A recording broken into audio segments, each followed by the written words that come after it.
বিকাশ রঞ্জন ভট্টাচার্য আজকের একটা প্রতিক্রিয়া দিয়েছে দেখলাম, যেখানে এই অদিতি মুন্সি এবং তার হাজব্যান্ডের কেসটা তিনি কেন হাতে নিয়েছেন সে বিষয়ে তিনি কিছু কথা বলছিলেন।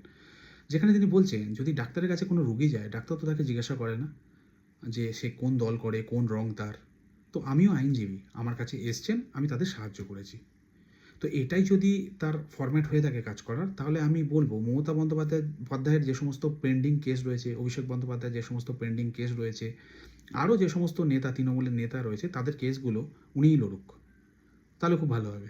কারণ ওদেরকেও আর কপিল সিব্বল বা অন্য কারোর কাছে যেতে হবে না, বা হাতের কাছেই পেয়ে যাবেন বিকাশ রঞ্জন ভট্টাচার্য। আইনজীবী হিসাবে দুর্দান্ত তার নাম, মানুষ হিসাবেও ভালো, একজন বলিষ্ঠ নেতা, আমরা সকলেই চিনি।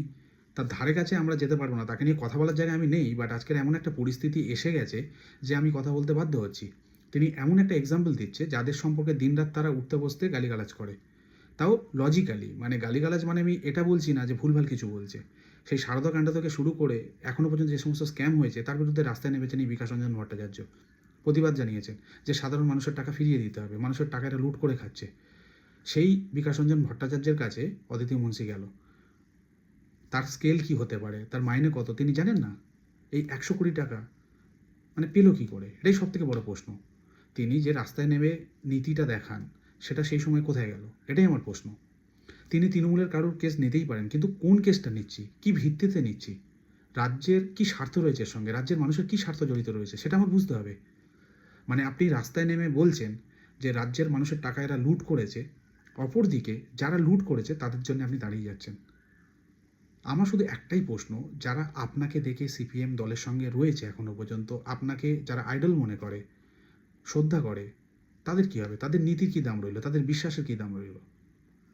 আপনি আপনার পেশার দিক দিয়ে ঠিক, সেটা আমি অস্বীকার করছি না, কিন্তু আপনার ক্লায়েন্টার ব্যাকগ্রাউন্ড কী, কোন ভিত্তিতে সে এত টাকা করলো, এটা আপনি জানবেন না বা খোঁজ নেবেন না, এত মানে এটা অসম্ভব।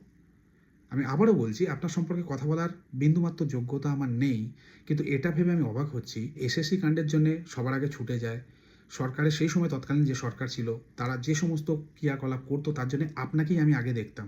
সেই মানুষটাকে দেখতে পাচ্ছি যারা এতদিন এই কালি নিয়ে মাখামাখি করলো হাতে মুখে গায়ে, এই বিকাশ রঞ্জন ভট্টাচার্য সবার আগে ছুটে গিয়ে সেই কালি পরিষ্কার করছে। এটাই আমি অবাক হচ্ছি, তার বাইরে কিচ্ছু না।